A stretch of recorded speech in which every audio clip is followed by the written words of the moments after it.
There's a question that has quietly started circulating among diplomats, intelligence officials, and military planners across the Middle East. It isn't being discussed on television, it isn't dominating newspaper headlines, and it certainly isn't being mentioned during official press conferences. But behind closed doors, one uncomfortable question keeps coming up. What if the United States spent years building a strategy for Lebanon, only to realize it was fighting the wrong battle all along? While the world's attention has been locked on Gaza, while headlines have focused on missile attacks in the Red Sea, and while politicians continue debating ceasefires and humanitarian aid, another geopolitical contest has been unfolding almost unnoticed.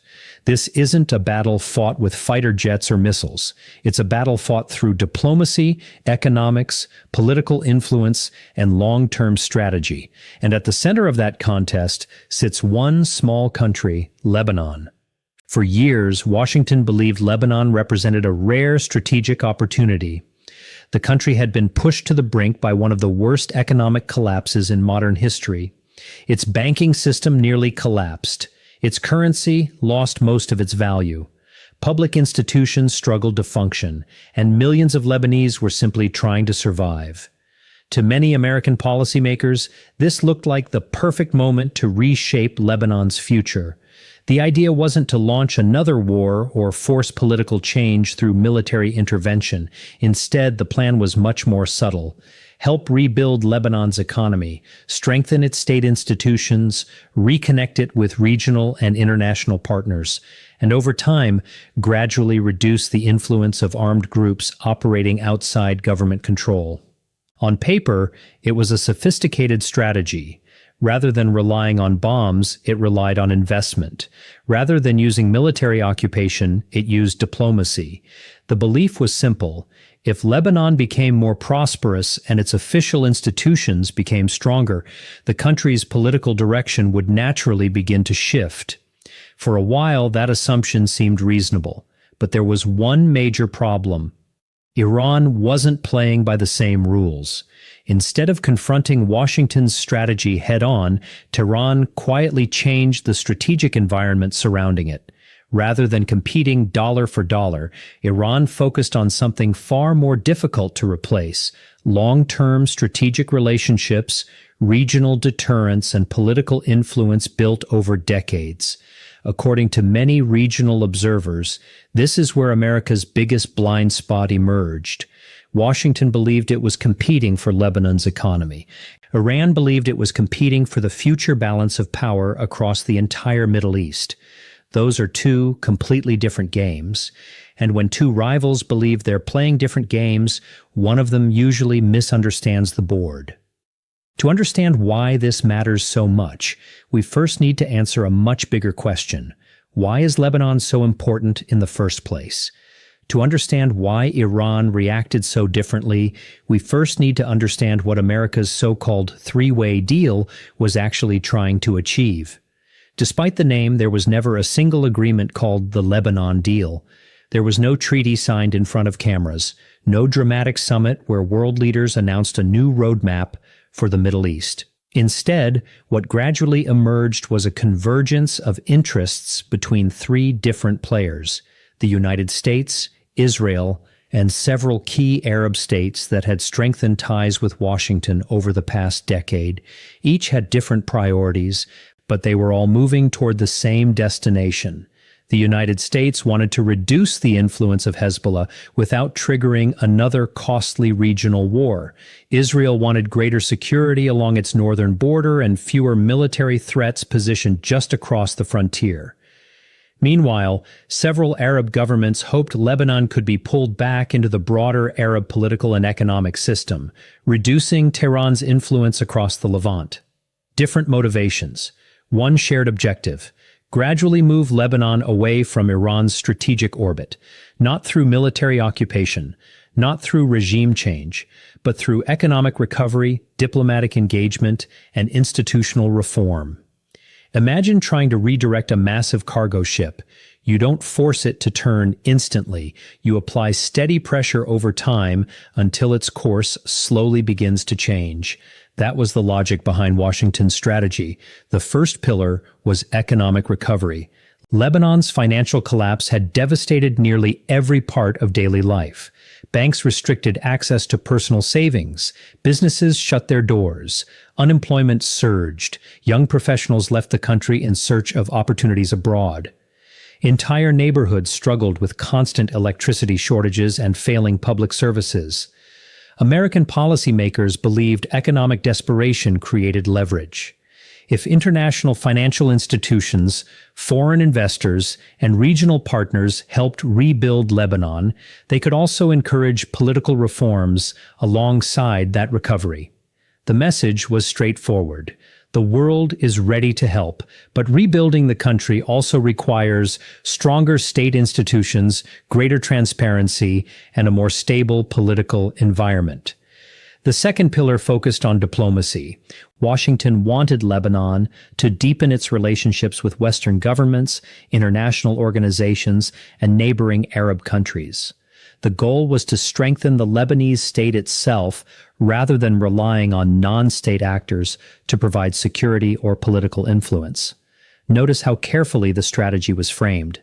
Officials rarely described it as weakening Hezbollah.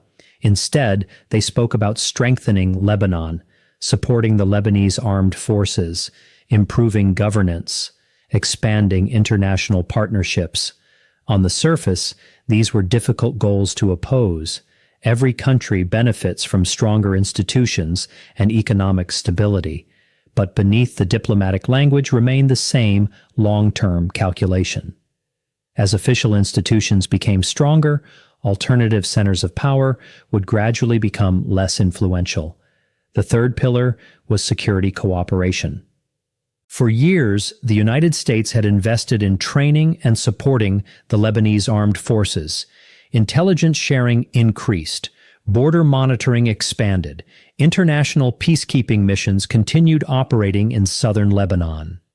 The expectation wasn't that Hezbollah would disappear overnight. Rather, Washington hoped that over time, the Lebanese state would become strong enough to take full responsibility for national security. Economic recovery, diplomatic engagement, security cooperation, three separate policies working toward one strategic objective. On paper, it was an elegant framework. Each part reinforced the others. Economic stability encouraged political confidence. Political confidence strengthened state institutions. Stronger institutions improved security. Improved security attracted more investment. A self-reinforcing cycle designed to slowly reshape Lebanon's future. But every strategy rests on assumptions. And this strategy depended on one especially important assumption. It assumed that economic opportunity would eventually outweigh strategic identity, that prosperity would become more important than resistance, that people would naturally prioritize financial stability over long-standing geopolitical alliances. For many countries, that assumption might prove correct. Iran believed Lebanon was different. From Tehran's perspective, Hezbollah was never simply a Lebanese political movement, nor was it only an armed organization. It represented a key part of Iran's regional deterrence strategy. The logic was straightforward.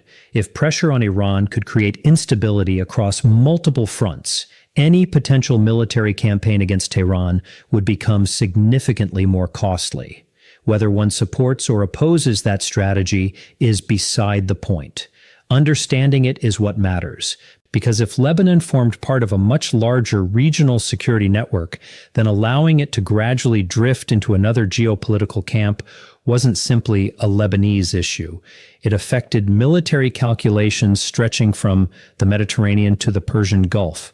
Washington believed it was negotiating Lebanon's future. Iran believed Washington was attempting to redesign the regional balance of power. Those are two completely different conversations, and that's where the strategic blind spot began to emerge. Rather than matching American investments with its own financial aid, Iran chose a completely different approach. It didn't try to outspend Washington. It tried to make Washington's investments strategically less effective. Think of a chess match. One player spends several moves building the perfect attack. The other player doesn't block every move. Instead, he quietly changes the entire position of the board until the original attack no longer works. Nothing dramatic happens. There isn't a spectacular sacrifice or a brilliant checkmate. Just a slow realization that the strategy itself no longer fits the game being played. That is remarkably similar to what unfolded in Lebanon.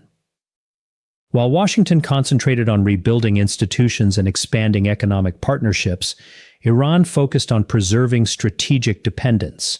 It reinforced long-standing political relationships, strengthened regional coordination, and emphasized one message above all else. Security comes before prosperity, because in the Middle East, economic growth can disappear almost overnight. Wars can restart. Governments can change, sanctions can return, investments can leave, but security calculations often survive for decades. Iran understood that as long as influential groups inside Lebanon continued believing Hezbollah remained essential to the country's deterrence against Israel, economic incentives alone would struggle to replace that perception. That became the invisible ceiling Washington had not fully anticipated. America measured success through institutions, investment, and governance. Iran measured success through deterrence, resilience, and long-term strategic influence. Both sides were using different scoreboards, and when your opponent is measuring victory differently than you are, it becomes surprisingly easy to believe you're winning, even while the game itself is quietly changing. The biggest mistakes in geopolitics rarely happen because governments lack intelligence. More often, they happen because they misunderstand what actually motivates their rivals. A country can monitor satellite images, intercept communications, analyze military deployments, and spend billions on intelligence gathering, yet still misread the game entirely. That appears to be what happened in Lebanon. Washington believed economic recovery would gradually reshape political loyalties. Iran believed security realities would ultimately shape economic choices. Those are fundamentally different ways of looking at power. For the United States, prosperity was expected to create political stability, strengthen state institutions, and slowly reduce the appeal of armed groups outside government control. For Iran, the equation worked in reverse. If the regional security environment remained unstable, then military deterrence would continue to influence political decisions regardless of how much foreign investment entered the country. Then came October 2023. The war in Gaza changed the strategic landscape almost overnight. Questions that had once been discussed only in think tanks suddenly became urgent. Could the conflict spread across multiple borders? Would Lebanon become another front? Could regional allies coordinate their responses? How much escalation could each side absorb before a wider war became unavoidable? Suddenly, security dominated every conversation. Investment projects no longer made headlines. Military calculations did. Diplomatic conferences received less attention. Border tensions received far more. This shift played directly into Iran's strengths. Tehran had never expected to compete with Washington in terms of financial resources. It knew it couldn't promise tens of billions of dollars in reconstruction aid or international investment. Instead, it focused on something money couldn't easily replace: strategic relevance. The message was simple. As long as regional conflict remained a possibility, Lebanon would continue to occupy a central position in the Middle East's security architecture. And if Lebanon remained strategically essential, then the political actors connected to that security architecture would also remain influential. This didn't mean Iran controlled every event. Far from it. The Middle East is too complicated for any single country to control. But Iran demonstrated something that has become a defining feature of its regional strategy: adaptability. Rather than forcing events to unfold exactly as planned, Tehran has often adjusted quickly when circumstances change. It doesn't always create opportunities. Sometimes it simply recognizes them faster than everyone else. The Gaza war became one of those moments. As international attention shifted toward regional security, conversations about economic reform naturally lost momentum. Not because rebuilding Lebanon stopped mattering, but because survival almost always takes priority over prosperity. History has shown this repeatedly. Countries facing immediate security threats rarely make long-term economic decisions in isolation. Security shapes investment, security shapes diplomacy, and security often shapes politics. Iran understood this dynamic. Washington, meanwhile, found itself facing an increasingly uncomfortable reality. Billions of dollars in potential investment could help stabilize Lebanon. International assistance could improve infrastructure, financial reforms could strengthen public institutions, but none of those developments automatically guaranteed geopolitical realignment. In fact, they could produce the opposite effect. A more stable Lebanon might strengthen the country's economy while leaving its broader security architecture largely unchanged. If that happened, American resources would help rebuild Lebanon without necessarily reducing Iran's long-term influence. That possibility represented a strategic paradox, and it exposed the limitation of relying primarily on economics to achieve geopolitical objectives. There was another factor that complicated Washington's calculations: time. The United States generally evaluates foreign policy through presidential administrations, 4 years, sometimes 8. Regional strategies often need to demonstrate measurable progress within those political cycles. Iran tends to think differently. Its leadership has repeatedly shown a willingness to pursue objectives over decades rather than election cycles. That difference matters, because when one side measures progress in years and the other measures progress in decades, success begins to look very different.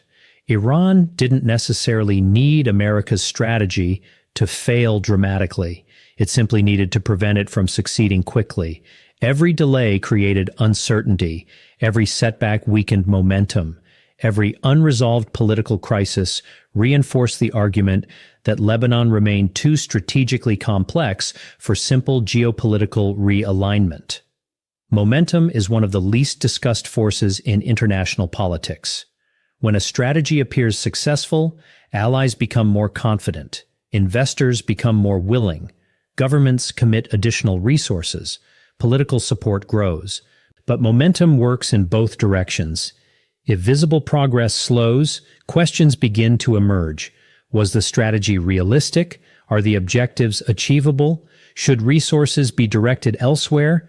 Those questions alone can reshape policy. Iran understood that uncertainty itself could become a strategic advantage. It didn't need to produce spectacular victories. It only needed to ensure that Washington could never feel completely confident its long-term plan was working. Perhaps the most important lesson from Lebanon has nothing to do with military power. It has everything to do with competing models of influence. The United States traditionally emphasizes institutions, governments, economic integration, international partnerships, formal alliances. Iran emphasizes networks, relationships, regional coordination, strategic depth, long-term resilience. Neither model guarantees success. Both have strengths, both have weaknesses. Lebanon has become one of the few places where these two approaches collide directly. That is why every cabinet crisis, every economic package, every ceasefire negotiation, and every border incident attracts attention far beyond Lebanon itself, because each event offers clues about which model of influence is proving more durable. Yet it's important not to overstate the conclusion. America's strategy has not collapsed. Washington continues supporting the Lebanese armed forces. It continues working with international financial institutions. It continues encouraging political reform and economic recovery. Likewise, Iran faces enormous challenges of its own. Years of sanctions have strained its economy. Regional conflicts have imposed significant costs. Maintaining influence across multiple countries requires constant political, financial, and military investment. Neither side has achieved complete success. Neither side has suffered total failure. The competition continues. and that may be the most important point of all. Many headlines ask whether one country has defeated another. Reality is usually more complicated. Geopolitics rarely produces absolute victories. Instead, it produces shifting balances, temporary advantages, unexpected consequences, and constant adaptation. Perhaps the real story isn't that Iran destroyed America's strategy. Perhaps the real story is that it forced Washington to compete on a battlefield very different from the one it originally expected. A contest that extends beyond economics, beyond diplomacy, and beyond Lebanon itself. Because this was never only about one country, it was about competing visions for the future of the Middle East. One vision believes regional stability begins with stronger institutions, growing economies, and international cooperation. The other believes lasting stability depends first on deterrence, strategic balance, and resilient regional networks. For now, neither vision has fully prevailed. Lebanon remains politically divided. Its economy continues to recover slowly. Regional tensions remain unresolved, and the balance of power continues to evolve. So, did Iran turn America's three-way deal into a strategic blind spot? Not entirely. A more accurate conclusion is that Iran exposed the limits of a strategy built primarily around economic incentives, while broader security realities remained unresolved. It reminded policymakers that prosperity alone cannot always reshape geopolitics. Sometimes security comes first. Sometimes perception matters more than investment. And sometimes the most effective strategy isn't the one that wins the fastest. It's the one that quietly changes the rules of the game while everyone else is still trying to play by the old ones. Lebanon was never just about Lebanon. It has always been a testing ground for competing visions of power, influence, and regional order. And until those larger questions are settled, every political compromise, every economic decision, and every diplomatic breakthrough inside Lebanon will continue to echo far beyond its borders. Because in modern geopolitics, the countries that appear strongest are not always the ones shaping the future. Sometimes the greatest advantage belongs to the side that understands the game everyone else thinks they're already winning.